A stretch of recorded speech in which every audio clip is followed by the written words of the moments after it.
Hello everybody, Pascal here from Neutrality Studies and we Halo semuanya, Pascal di sini dari Neutrality Studies. Dan kita perlu membahas berita terbesar minggu lalu, yaitu bahwa sekarang telah disepakati pertemuan antara Donald Trump dan Vladimir Putin yang telah dikonfirmasi dari semua pihak. Pertemuan ini akan berlangsung pada hari Jumat 15 Agustus dan akan diadakan di Alaska, bukan di tempat netral, melainkan benar-benar di wilayah Amerika Serikat. Beberapa orang mengatakan ada kekhawatiran tentang keamanan Vladimir Putin. Tetapi menurut saya, ini mungkin urusan yang cukup sederhana, karena kedua negara adidaya ini memang ingin bertemu. Dan sungguh tidak terbayangkan bahwa Amerika Serikat, dalam bentuk atau cara apapun, akan melakukan sesuatu terhadap pemimpin Rusia saat ia berkunjung. Selain itu, karena ini bukan kunjungan kenegaraan resmi, maksud saya, image DC not bekerfkend akan terjadi di perang dunia ketiga jika sesuatu pada Vladimir Putin di Amerika Serikat.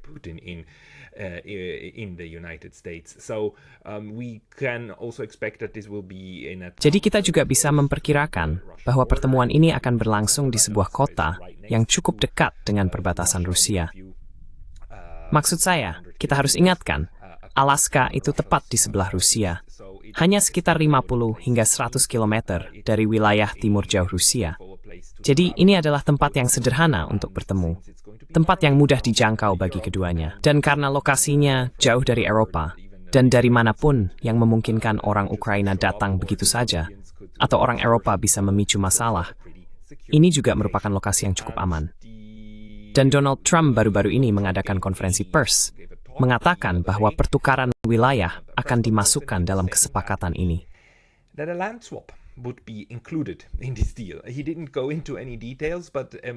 Dia tidak membahas detail apapun, tetapi tampaknya sejauh ini, pertemuan antara keduanya, dengan persiapan seperti Witkow yang pergi ke Moskow, diskusi 3 jam dengan Vladimir Putin, dan negosiasi yang tidak dilaporkan yang terjadi, dan kita sekarang tahu bahwa itu memang terjadi antara AS dan Rusia, pasti telah menghasilkan semacam kesepakatan awal tentang bagaimana hal ini akan berjalan ke depan, dan bahwa akan ada pertukaran wilayah.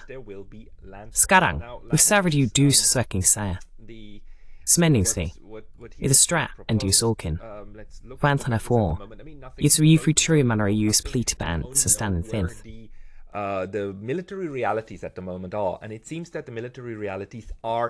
Dan tampaknya realitas militer mulai terlihat, bahwa Amerika Serikat tidak lagi bisa begitu saja mengabaikan kenyataan, bahwa Rusia telah membuat kemajuan yang sangat signifikan, dan telah mengkonsolidasikan banyak wilayah di Ukraina, dan bahwa ini sekarang adalah sebuah kenyataan yang tak terbantahkan.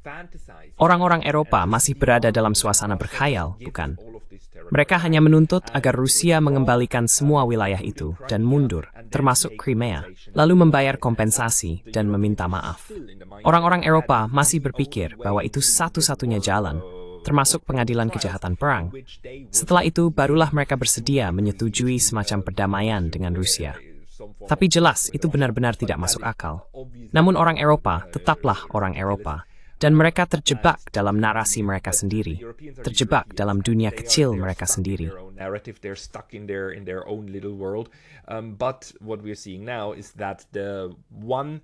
Namun yang kita lihat sekarang adalah bahwa satu-satunya kekuatan militer, kekuatan ekonomi, dan kekuatan politik yang benar-benar penting, Amerika Serikat, mulai memahami bahwa perang, sebagai perang, dengan cara yang dijalankan, sedang berakhir.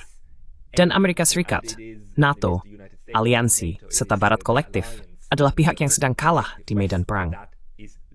Pilihan bagi Amerika Serikat sekarang adalah apakah akan mencapai semacam kesepahaman untuk menciptakan apa yang menurut saya bisa kita sebut sebagai perdamaian proksi, dan saya akan menjelaskannya nanti, atau apakah ini akan menjadi kekalahan yang jelas bagi Amerika Serikat, kekalahan bagi kekuatan AS, atau apakah AS masih entah bagaimana bisa menarik diri dari situasi ini.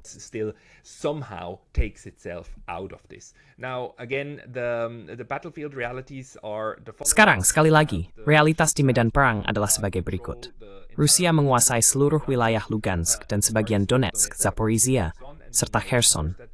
Dan kita tahu tentu saja bahwa Vladimir Putin dan pihak Rusia mengatakan bahwa keempat wilayah ini harus menjadi milik mereka. Inilah yang disebut oleh Alex Christoforou di The Duran dan Alexander Mercouris sebagai Istanbul Plus. Jadi, kesepakatan yang tampaknya masih ada di meja dari pihak Putin adalah Ukraina yang dinetralkan, tidak menjadi anggota NATO, Rusia mendapatkan keempat wilayah ini. Dan sebagai imbalannya, akan ada semacam kesepakatan bahwa sisa wilayah Ukraina akan memiliki masa depan yang independen. Beberapa orang di Barat menyebutnya Rump Ukraina. Tetapi menurut saya, ini adalah istilah yang keliru. Ukraina hanya akan menjadi Ukraina tanpa wilayah-wilayah tersebut. It's just going to be Ukraine without these territories. Now, what kind of swap could this include? I mean, Pertukaran seperti apa yang bisa termasuk di dalamnya? Maksud saya, jika kata-kata Tuan Trump dapat dipercaya, satu-satunya wilayah yang bisa ditukar Rusia ke Ukraina tanpa benar-benar melanggar garis merah yang selama ini mereka tetapkan, hanyalah bagian kecil di wilayah Kharkiv dan Sumy yang juga mereka duduki, dan yang disebut Tuan Lavrov sebagai zona penyangga Rusia di dalam Ukraina di masa depan. Maksud saya, Rusia bisa saja menerima untuk mengembalikan wilayah-wilayah ini ke Ukraina dan mundur dari tempat-tempat tersebut dengan imbalan Ukraina melepaskan sisa wilayah Donetsk, Zaporizhia, dan Kherson yang saat ini tidak dikuasai Rusia. Ada opsi kedua yang masuk akal secara militer, yaitu Rusia bersedia melepaskan sebagian wilayah Zaporizhia dan Kherson, khususnya bagian yang berada di seberang Sungai Dnieper.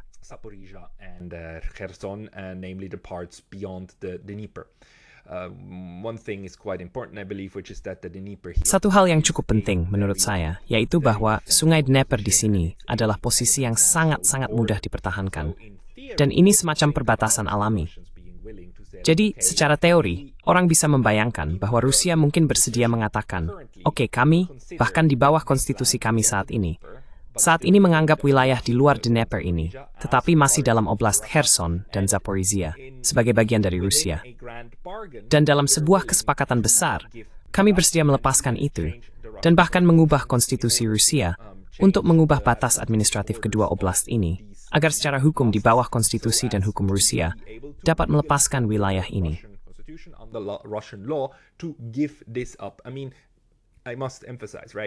Maksud saya harus menekankan kan, pertanyaannya adalah apa yang diklaim oleh kedua pihak. Dan tentu saja, Ukraina mengklaim bahwa semua wilayah ini adalah milik mereka, termasuk Crimea. Rusia sekarang mengklaim, tidak, semua wilayah ini, termasuk Crimea, adalah milik kami. Jadi ketika kita berbicara tentang pertukaran, cara kita membingkai apa itu pertukaran sangatlah penting. Dan tentu saja, ada argumen yang sangat kuat yang mengatakan bahwa jika Vladimir Putin menyerahkan wilayah-wilayah ini, itu sebenarnya akan menjadi kekalahan sebagian bagi Rusia. Karena Rusia sudah menegaskan bahwa itu adalah garis merah mereka. Dan mereka menuntut agar seluruh wilayah di sini diberikan kepada Rusia.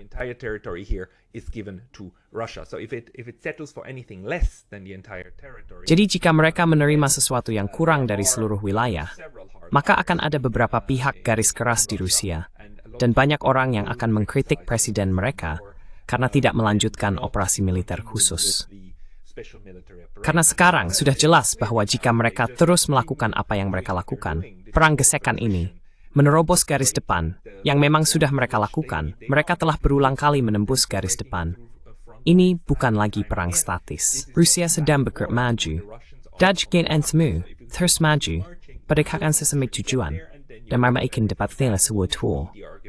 Ules countless temember, ipahak garis keras di Rusia.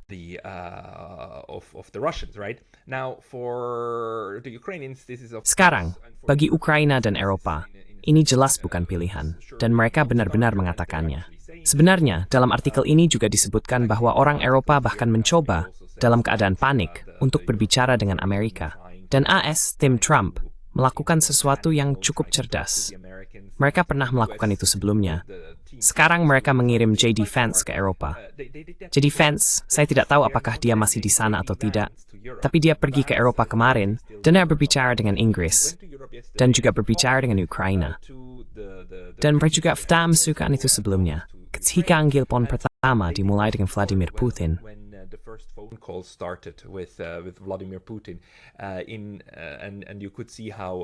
Dan Anda bisa melihat bagaimana berbagai utusan dari Trump dikirim ke Eropa untuk berbicara dengan mereka. Dan sebenarnya hanya untuk membuat mereka sibuk. Hanya membuat mereka sibuk, sementara tim Trump sendiri dan Rusia sedang bernegosiasi dan memastikan bahwa orang-orang Eropa merasa seolah-olah mereka masih memiliki hubungan dengan Donald Trump dan merasa seolah-olah mereka masih bisa mempengaruhi proses tersebut. Padahal kenyataannya, jag militären JD Fans, samtliga vägguppsang, tepodesen kapotezis jag hujif engelsen wet, och på racemingare Nigeria. Of the superpowers. It's going to be a decision between. Ini akan menjadi sebuah keputusan, sebuah kompromi besar antara Donald Trump dan Vladimir Putin, dan orang-orang Eropa tidak punya suara dalam hal itu. Mereka marah, mereka murka, dan Anda lihat, Anda juga membaca bahwa Zelensky tentu saja menolak setiap gagasan pertukaran wilayah yang diusulkan oleh Trump. Jelas dia menolaknya, dan dia berkata, tidak. Tidak ada perjanjian damai yang bisa dicapai tanpa Ukraina. Kami tidak akan menerimanya.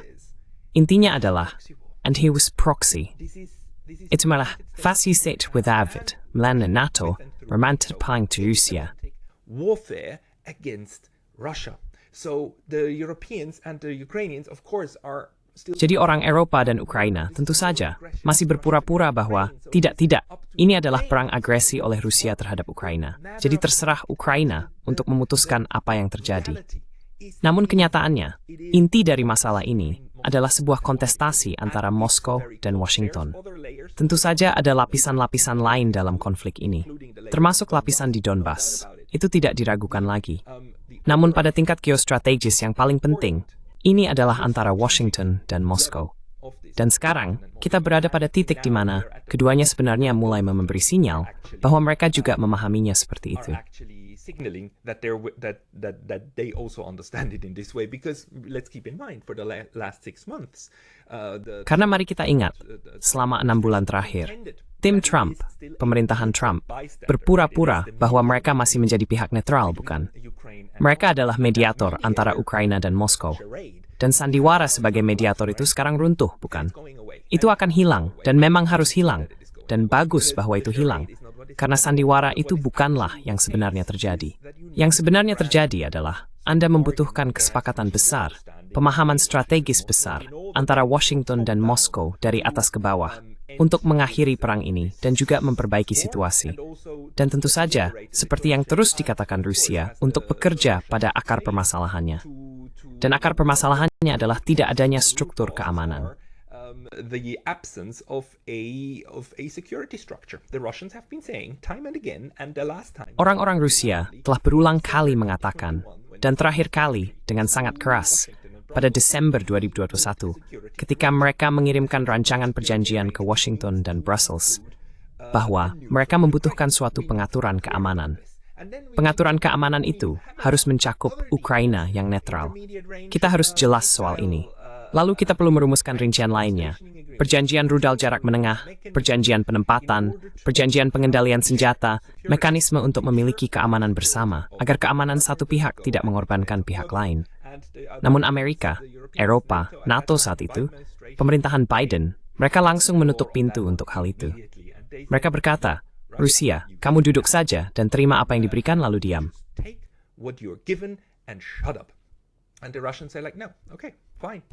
Dan orang-orang Rusia berkata, tidak, oke, baiklah, kalau begitu kita berperang.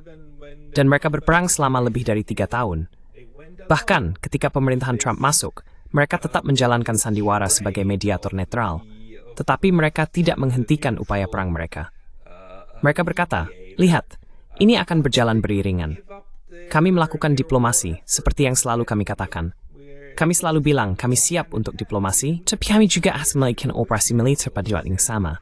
Kehutui satunya bahasa yang perlawanan sesepi oleh forum Eropa dan Amerika.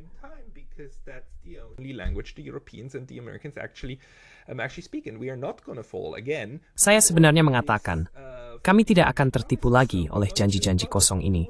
Jadi kami akan melakukan keduanya. Pendekatan militer dan diplomatik secara bersamaan. Dan mereka memang sudah melakukannya. Sekarang mereka sampai pada titik di mana Amerika terpaksa berbicara, karena semakin banyak kekalahan militer di medan perang menjadi tak terelakkan. Bahkan pendukung terbesar Ukraina, seperti Julian Repke, seorang koresponden perang Jerman, melihat bagaimana garis depan tidak mampu bertahan, dan bagaimana pasukan Rusia menembus di satu tempat tempat lain.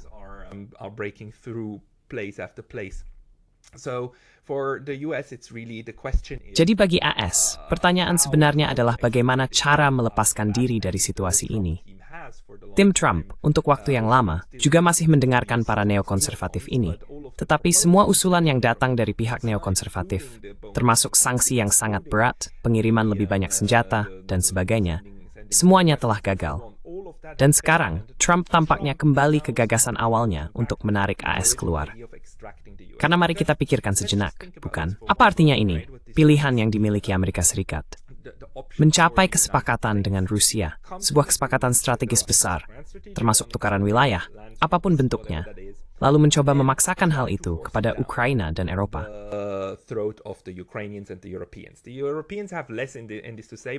Orang Eropa memiliki peran yang lebih kecil dalam hal ini. Tetapi sebenarnya, agar hal ini bisa berjalan seperti yang diinginkan Rusia, untuk mendapatkan solusi yang tepat, yang tentu saja mencakup solusi hukum, Rusia sangat legalistik. Vladimir Putin sangat legalistik, dan dia telah mengatakan hal itu berulang kali. Mereka menginginkan solusi yang tepat. Untuk itu, Anda memerlukan Ukraina untuk menandatangani perjanjian tersebut. Det är här sulit untuk kuen.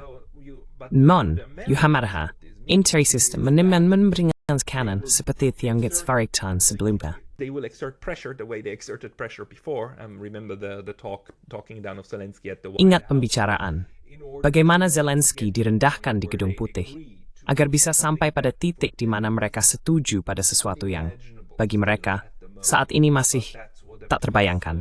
Tapi itulah sebenarnya arti dari sebuah perjanjian damai atau perjanjian penyerahan diri, bukan? Jepang menyerah dalam Perang Dunia Kedua, dan mereka menyebutnya sebagai menanggung yang tak tertanggung, menjalani yang tak terbayangkan. Dan bagi Ukraina, itu akan seperti itu. Isiki kalah perang. Jadi sekarang, intinya adalah, jika Anda bisa pada titik di mana Ukraina kemudian menyetujui hal ini, Anda juga mendapatkan solusi hukum antara Rusia dan Ukraina.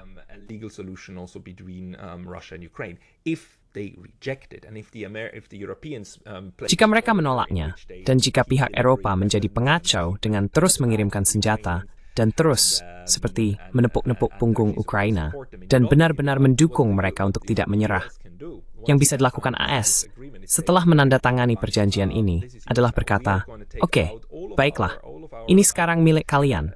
Kami akan menarik semua dukungan militer kami. Kalian tidak akan mendapatkan senjata apapun, dan kami melarang penjualan senjata apapun yang melalui Eropa ke Ukraina." Maksud saya, AS memiliki kekuatan untuk mengambil oksigen militer dari konflik ini, yang kemudian akan mempercepat kekalahan militer Ukraina. Itu berarti, Rusia akan mencapai kesepakatan yang mereka inginkan dengan Amerika, bahkan melalui kemajuan militer yang mereka capai. Through the military progress they're making. So the question then is whether the agreement. Jadi pertanyaannya sekarang adalah, apakah kesepakatan antara Moskow dan Washington akan mencakup suatu pemahaman bahwa bahkan jika Rusia harus maju secara militer, mereka akan berhenti pada titik tertentu dan kemudian memasang pos pemeriksaan, perbatasan, dan parameter keamanan mereka di sana, dengan imbalan Amerika setuju untuk tidak lagi mendukung Ukraina. Dan yang paling penting, Amerika setuju untuk memveto setiap gagasan membawa Ukraina masuk ke NATO. Itu mungkin salah satu kartu tawar-menawar terbesar yang dimiliki Amerika. Mereka bisa menawarkan kepada Rusia bahwa mereka tidak hanya akan menghentikan upaya membawa Ukraina ke NATO, tetapi juga akan memvetonya. Donald Trump bisa menawarkan perintah eksekutif untuk hal tersebut.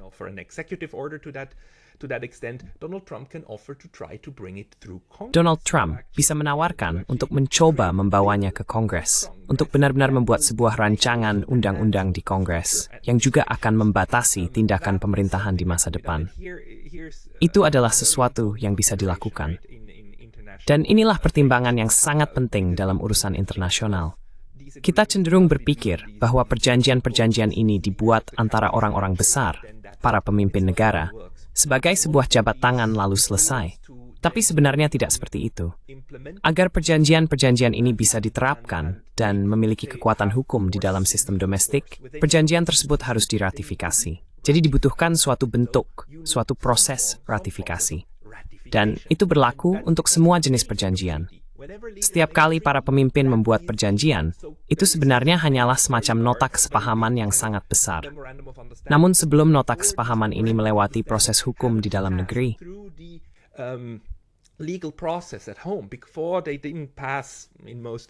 sebelum disahkan di sebagian besar demokrasi, di semua demokrasi, itu adalah parlemen. Sebelum disahkan oleh parlemen, perjanjian tersebut belum menjadi hukum domestik. Dan itu juga berlaku di AS. Jika ini akan menjadi sebuah perjanjian, dan saya sangat yakin Rusia akan bersikeras untuk memiliki perjanjian dengan AS mengenai hal ini, maka perjanjian itu juga harus diratifikasi oleh Kongres di AS dan harus diratifikasi oleh Parlemen Rusia di pihak mereka. Setelah itu dilakukan, perjanjian tersebut menjadi hukum nasional dan mengikat pemerintahan berikutnya juga.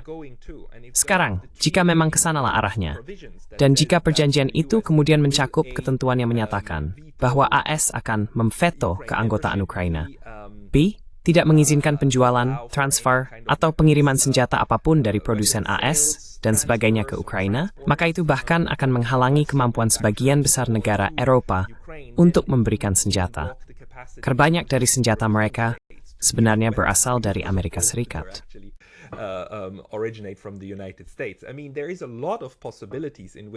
Maksud saya, ada banyak kemungkinan di mana sebuah kesepakatan yang tepat dapat memberikan tekanan besar pada pihak Eropa dan Ukraina, dan bahkan bisa saja mengabaikan mereka. Sekali lagi, dalam arti bahwa kesepakatan itu bisa memberikan izin kepada Rusia untuk benar-benar melanjutkan operasi militernya, dan kemudian berhenti pada titik tertentu, dengan imbalan berhenti di sana, dan tetap mematuhi perjanjian tersebut. Ada banyak cara hal ini bisa terjadi, karena mereka adalah negara adidaya. Mereka yang memegang kekuatan militer. Pihak lain relatif memiliki sedikit kekuatan. Yang bisa dilakukan pihak lain ialah menunda proses ini.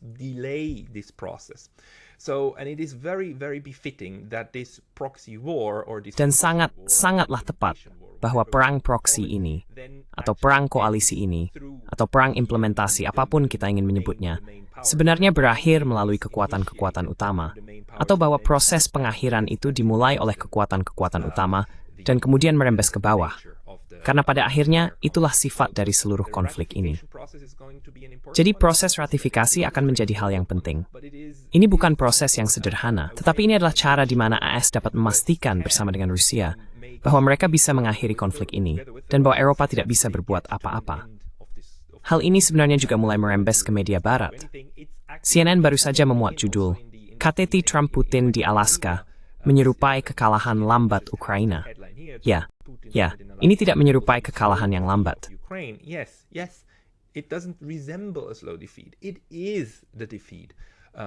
Ini adalah kekalahan bagi Ukraina, karena pilihan bagi AS sebenarnya hanya apakah akan menggandakan upaya dan mengambil risiko eskalasi yang lebih besar lagi, serta berisiko naik ke tingkat nuklir, atau menerima kenyataan bahwa ini tidak berhasil. Dan sebenarnya, jika sampai ke tingkat nuklir, Anda tahu, AS sudah mencoba segalanya. AS pada dasarnya sudah mengerahkan semua senjata konvensional yang dimilikinya dalam pertarungan ini.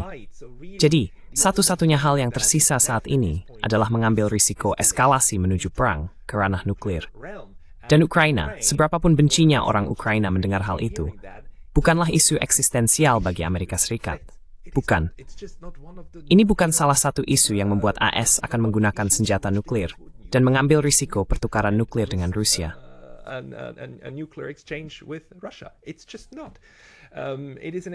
Memang tidak demikian. Ini adalah isu eksistensial bagi Ukraina.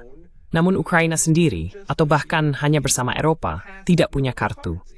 Mereka tidak bisa memainkan permainan militer. Tidak bisa. Mereka hanya bisa menunda yang tak terelakkan selama beberapa minggu atau bulan. Tapi tergantung pada seberapa besar penarikan AS dari perang proksi ini, semuanya akan berlangsung cukup cepat. Tidak akan langsung terjadi, tapi akan berlangsung cukup cepat. Bahkan di Vietnam, kan? Tas waktu BAM menguasai Taipei, Vietnam Selatan. North Vietnam to take over South Vietnam completely, but it was at the point where the United States took itself. Namun, pada saat Amerika Serikat menarik diri dari perang proksi, semuanya sudah berakhir. Itu sudah berakhir bagi Vietnam Selatan. Hanya tinggal masalah waktu. Dan saya harus kembali menegaskan betapa tidak jujurnya Zelensky yang menolak segala bentuk pengakuan terhadap realitas militer di lapangan. Karena sebenarnya, saya sudah menunjukkan ini dalam diskusi sebelumnya.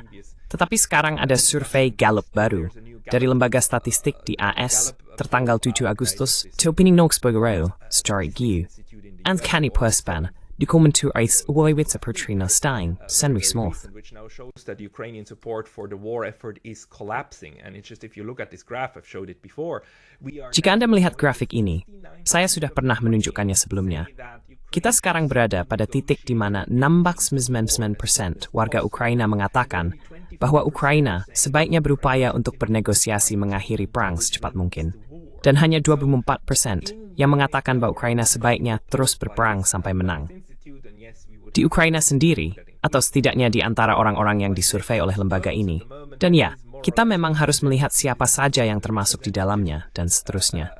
Tapi mari kita anggap untuk saat ini, bahwa ini kurang lebih mewakili potongan representatif dari populasi Ukraina, meskipun ada sedikit bias di dalamnya.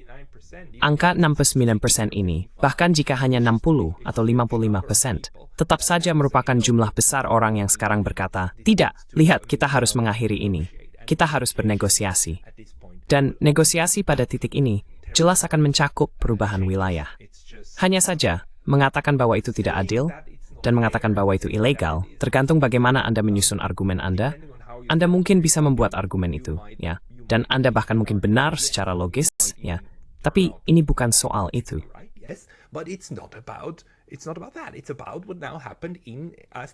Ini tentang apa yang sekarang telah terjadi sebagai akibat dari sebuah perang, dan perang tidak pernah adil. Perang tidak pernah baik. Dalam hal ini, perang juga tidak pernah legal di kedua belah pihak. Salah satu pihak akan selalu mengklaim bahwa ini adalah perang ilegal, bukan? Memang begitu. Tapi pada titik ini, Anda harus keluar dari perang. Dan sebenarnya, rakyat Ukraina mendukung upaya untuk mengakhiri perang ini. Finding an end to this war.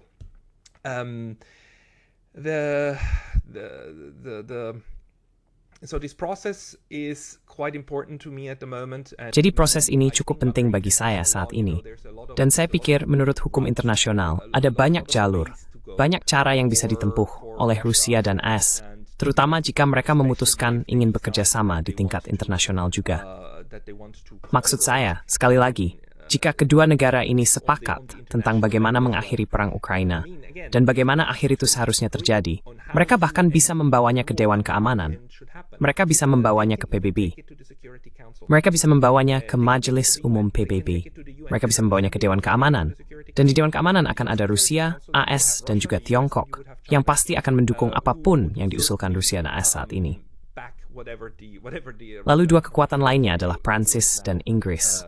Dan ya, keduanya mungkin akan mencoba mengacaukan sesuatu.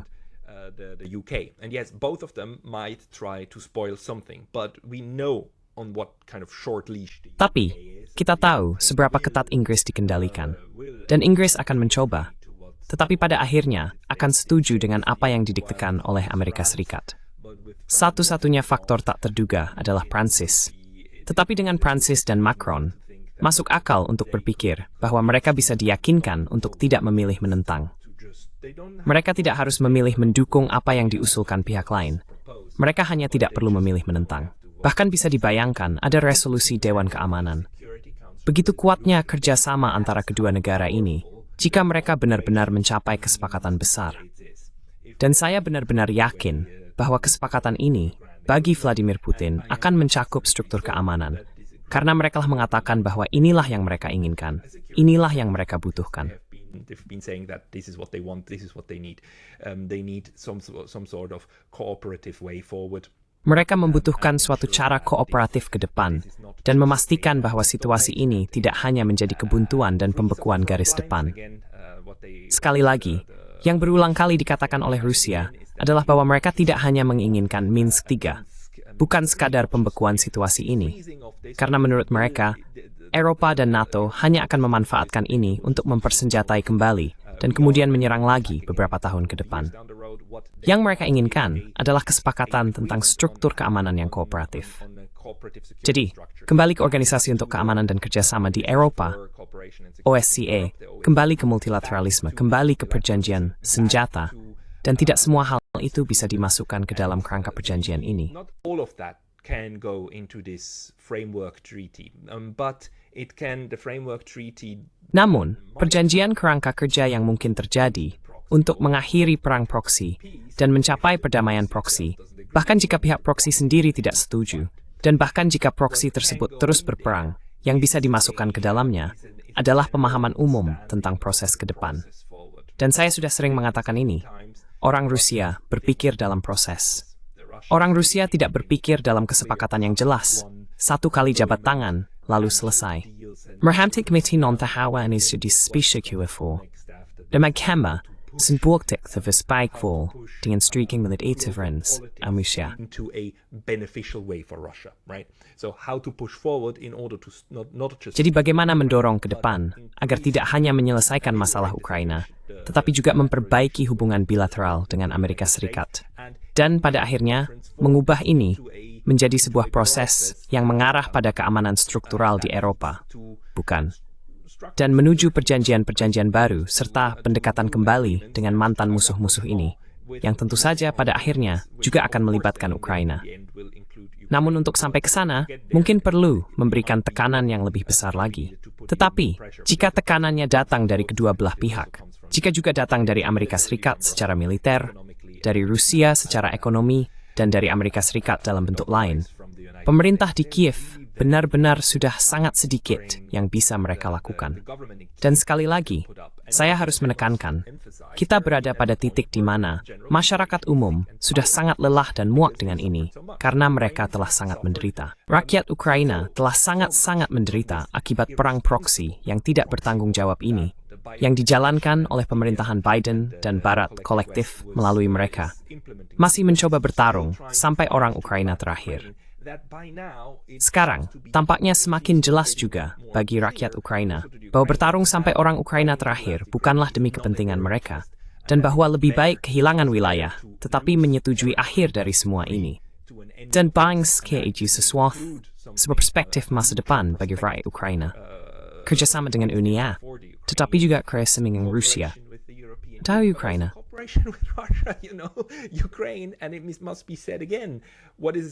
Dan harus dikatakan lagi, Ukraina yang berdaulat. Cara agar Ukraina tetap berada dalam batas-batas yang akan dimilikinya setelah perdamaian ini, bisa dan seharusnya tetap menjadi jembatan antara Uni Eropa dan Rusia. Ukraina yang netral secara permanen dengan hubungan dagang baik dengan Rusia maupun Uni Eropa, akan menjadi keberhasilan besar bagi Ukraina. Dan Ukraina benar-benar bisa menjadi sangat makmur. Ukraina bisa menjadi sangat makmur sebagai jembatan, jika bukan sebagai tembok, perbatasan, atau bahkan lebih buruk lagi, sebagai mitra pelaksana untuk perang proksi. Jadi singkatnya, saya memang berpikir kita sedang melihat perdamaian proksi, negosiasi perdamaian proksi, meskipun perangnya sendiri masih berlanjut. Tampaknya Amerika telah menerima hal ini. It seems that the Americans have accepted this. The Europeans, of course, not the Europeans, still say. Orang Eropa, tentu saja, bukan orang Eropa, maaf.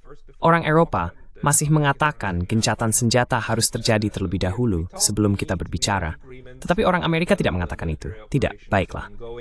Oke, kita berbicara, kita bertemu, kita membuat kesepakatan sementara, operasi militer masih berlangsung, dan setelah kita memiliki kesepakatan diplomatik, operasi militer juga akan berakhir. Dan begitulah cara Rusia mendapatkan apa yang mereka inginkan. Mereka berhasil dengan pendekatan ini, dengan bermain dalam jangka panjang, dengan melakukan perang yang menguras tenaga, seburuk dan seteror apapun itu. Tetapi sekarang tampaknya orang Amerika telah memahami bahwa satu-satunya cara untuk melepaskan diri, baik dengan mengakhiri perang, atau kemudian menarik diri dan cuci tangan, adalah dengan benar-benar mengikuti langkah Rusia dan mengubah strategi diplomatik. Terima kasih atas perhatian Anda hari ini. Thank you for your attention today.